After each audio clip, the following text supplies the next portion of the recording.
Would you believe it if I told you that a 14-year-old boy was wrongfully sentenced and put to death over 2 alleged murders in the 20th century?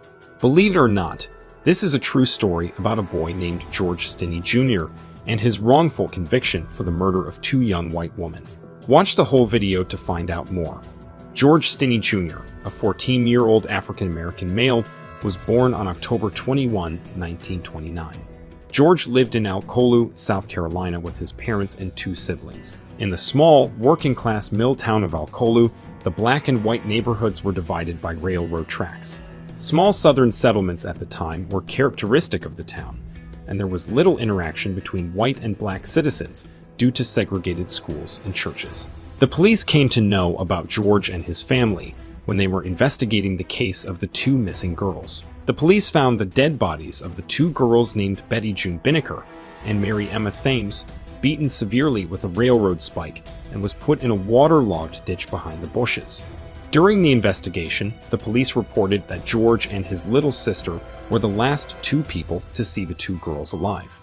Reportedly, the 2 girls were seen riding bicycles late at night, looking for some flowers. The girls passed by Stinney's house and asked George and his sister if they knew where to find maypops, a beautiful flower that grows in regions in South Carolina. George directed them towards a spot where the girls could find maypops, and the next day, the 2 girls' corpses were revealed to their families. George became the main suspect in the case, and the police began interrogating him.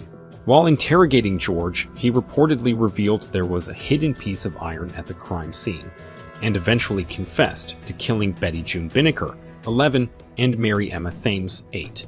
Reportedly, the motive was that he wanted to have sex with Betty. Once the confession occurred, the trial was immediately held and Stinney was found guilty on 2 counts of first-degree murder on April 24th and given the mandatory death penalty of electrocution after a 2-hour trial and a 10-minute jury deliberation. With all this in mind, it is easy to see how George has now become exonerated for the murders, but here is exactly why. In 2014, George's charges were exonerated by a judge because George Stinney Jr. was denied due process. Some of the reasons behind this decision include, but are not limited to, George was interrogated for hours without any adult supervision.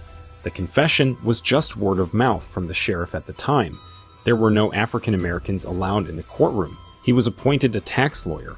He was tried by a jury consisting of only white members, and the only evidence of guilt presented in the case was the alleged confession. Hope you all enjoyed today's video. Thank you for spending time with us today, and feel free to subscribe to our channel for more videos like this.